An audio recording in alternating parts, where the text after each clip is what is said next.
Hello, this is a presentation I call High School 101, and it's a presentation I give to freshmen about 4 weeks into school, right before a fair break, after they've had some time to walk the walk and kind of live the life of a high school student. A lot of this information they've heard me say before when they were in 8th grade, but I find that it makes a lot more sense to them once they've been in our hallways and kind of catch on to what high school life is about.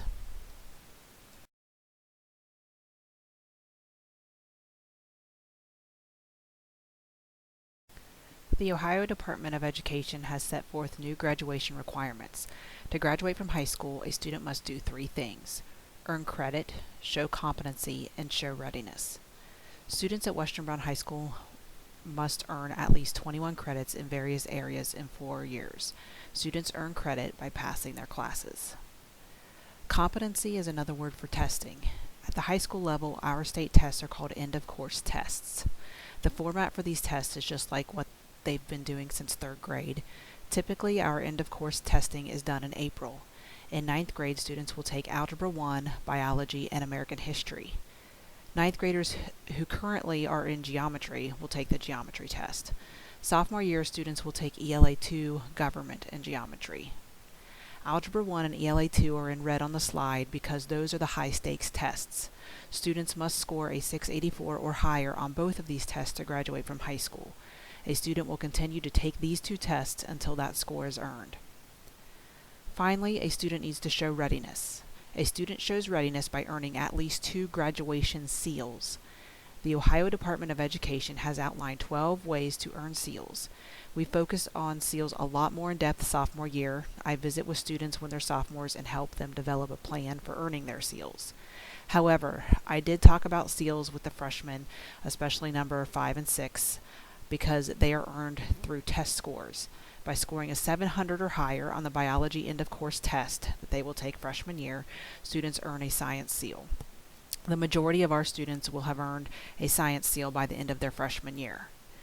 To earn a citizenship seal, students must score a 700 or higher on the American History end-of-course test and a 700 or higher on the government end-of-course test. The majority of our students will be halfway to earning the citizenship seal by the end of freshman year. Again, there are 12 ways to earn seals, and a student must earn 2 to graduate from high school.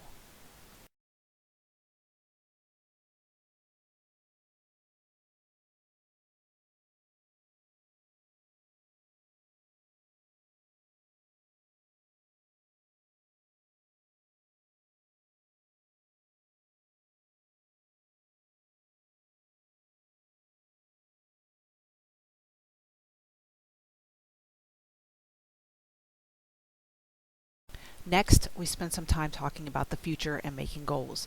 We discuss the 4 possible paths during or after high school: college, Southern Hills Career Tech Center, joining the workforce, and joining the military. Freshmen quickly realize the rigor and load of college prep classes, but these classes are designed to prepare students for the workload they should expect in college. College Credit Plus is the program that allows students to earn high school and college credit simultaneously. We have CCP classes on site, and we have students who leave our building and attend classes on a college campus. In order to participate in CCP, a student and parent must first attend a CCP meeting. We typically have these meetings in November and February. Deciding to attend Southern Hills Career and Tech Center is, in my opinion, the first big life decision a student has to make. I am a big fan of career tech education. I shared some real-life examples with the students about how the CTC can benefit people, save money, and help with earning a higher salary once graduating from high school. Southern Hills starts heavily recruiting during sophomore year, but it's never too early to have a discussion at home about the possibility of attending Southern Hills Career and Technical Center. The military is another great option after high school. I always encourage students, if they are thinking about the military at all, to enroll in our JROTC program. 2 years in a high school JROTC program will result in higher rank and higher pay once enlisted in the military. Finally, joining the workforce after 4 years of traditional high school is a great choice, but if that is the plan, I would encourage students to look at the programs at Southern Hills Career and Technical Center or another nearby CTC. If a student doesn't make this plan for their junior year, there's also some great senior-only programs now available through Southern Hills at the Eastwood campus. One thing I stressed to students is that all of these plans and options require passing classes and or earning a high school diploma.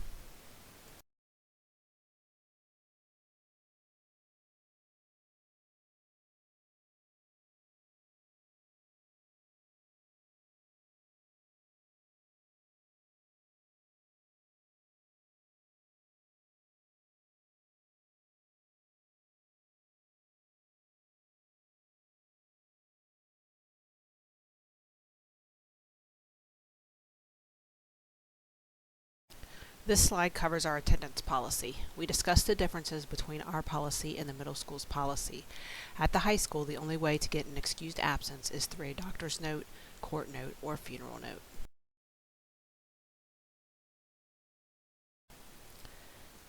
This slide has a lot of information on it.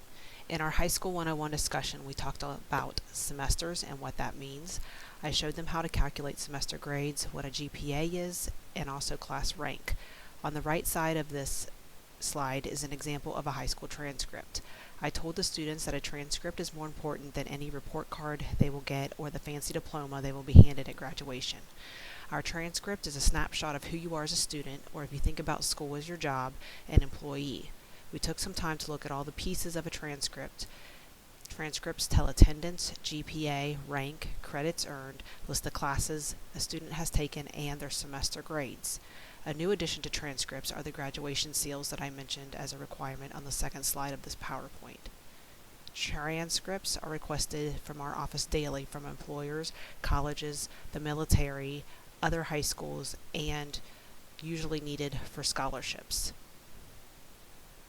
Next year, I will visit classrooms as soon as we return from fair break and give students the first copy of their high school transcript.